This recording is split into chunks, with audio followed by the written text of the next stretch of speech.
Let's talk about something Senator Tammy Duckworth, Democrat from Illinois, said that should stop every single American in their tracks. Let's get into it. She accused Donald Trump of wasting patriotism and valor for political gain in this war with Iran. And when a decorated combat veteran says that, you should absolutely listen. Duckworth served in Iraq. She flew combat missions. She lost both of her legs in that war. And she says this conflict with Iran was launched without congressional authorization and absolutely without evidence of an imminent threat to the United States. Now hold on to that because it matters.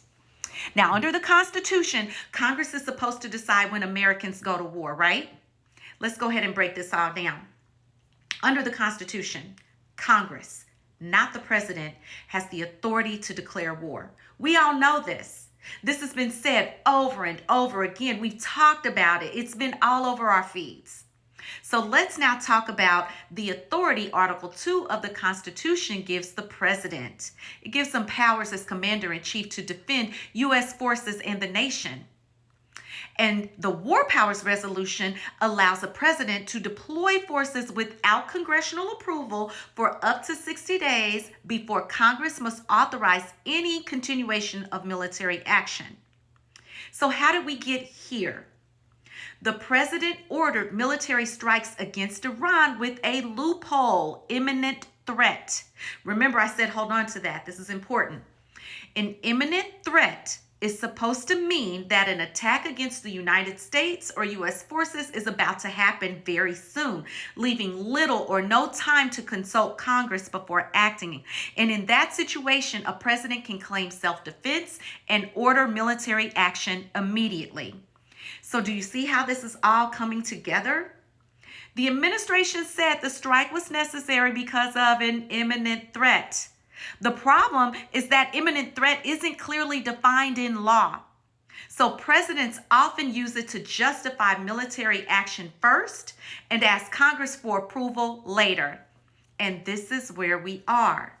Now, what we know is that some lawmakers introduced a measure that would force the president to come back to Congress for approval before continuing with this conflict. But Republicans in the Senate flat out blocked it, which means the president can continue military action without Congress stepping in to stop it, which means no new approval, no new oversight, and no real check from Congress. So let's be clear about what's actually happening. American troops are now in harm's way. Lives have already been lost. American taxpayer dollars, I mean billions, could continue funding the war. And Congress, that branch that's supposed to represent us, refused to step in. And when Congress refuses to assert its authority, it hands over one of the most serious powers in government, the power to send Americans into war. This is exactly why elections matter. The people who control Congress control war powers, funding, and oversight.